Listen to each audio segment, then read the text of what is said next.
Well, you talk about the water, Richard. Behind us there's a bit of a green sheen on it. That's because the water is not going through the filtration systems at the moment, and it's not having minimal chlorination, which all swimming pools must have. So it's basically just standing there and picking up natural algae growth in it. So it's nothing to worry about at all. We're just not running the systems. Since we last spoke down here, the site's been completely flooded. It's been frozen solid. And we've had a very near miss with the rising river levels just this last week. So we're living right next to the river here. We have to learn to live with it, and the whole site's been designed to cope with that. Now, is there yet a clear date when the people of Bath can come back and start using this facility? What are the hold-ups at the moment? Well, I've just mentioned sort of the proverbial acts of God, river floods and rainfall. We're not in control of that, but the current programme is to start fabricating the pontoon, which we must have as part of our planning permission and green travel plan, and that will be started to be fabricated in Sharpness Docks in the next month. That will then be delivered to Avon Rugby Club and floated down the river, where it will then be connected to new piles in the riverbank and connected to the water source heat pump, so we can take heat out of the river. That's going to take about 3 months, subject to decent weather conditions, which I say we don't control. Our aim is to get heated water in the pools by the start of the summer children's holidays. That's what we're aiming for at the moment, and I'm confident we can get there as long as the weather's kind to us.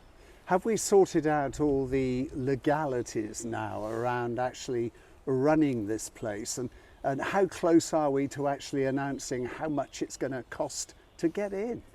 Well, our operators have been in a lot of discussions, both with ourselves, with the council and with the local communities, and have actually announced what those charges are going to be, and they're going to be very, very reasonable indeed. They're keeping them as affordable as possible, and they will appear on the website in the next few weeks to come.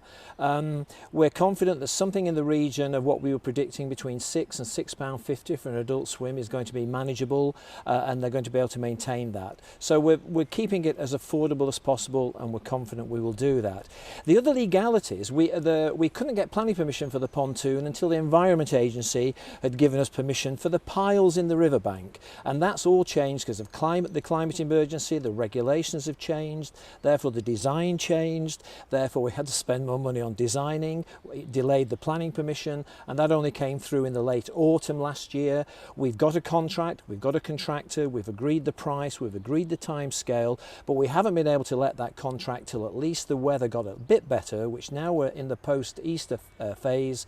We are confident to let that contract, possibly as early as Friday this week, we're hoping to sign, and then the 12-week period of fabricating off-site for 4 weeks, installing for 8 weeks, takes us through to the school summer holidays. For those who don't quite understand how the heating system works, do you mind just explaining why that pontoon is so important in terms of heating this water?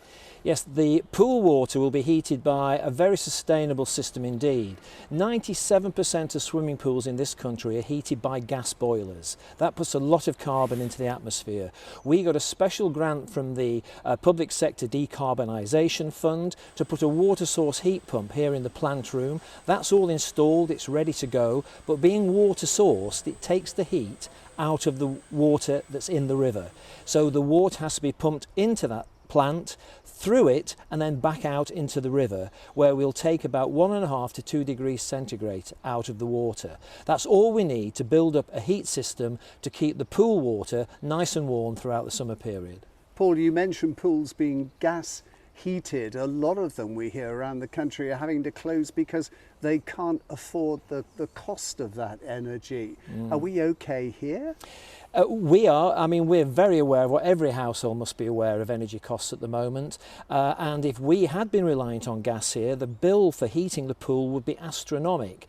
We've also, by not having any gas on site at all, saved 150 tonnes of carbon every year out of the Bath atmosphere. And the water source heat pump is completely sustainable. The heat comes out of water that's in the river, and we put that water back without changing it at all, only by reducing it slightly in its temperature. It won't affect the ecology of the river. It's got full permission from the Environment Agency, and we just can't wait to get it all linked up. I bet.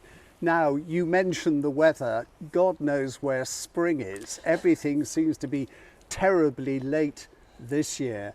How much does the success of the Lido depend upon the weather improving? And as you say, opening at the start of the school holidays, we need a good summer, surely.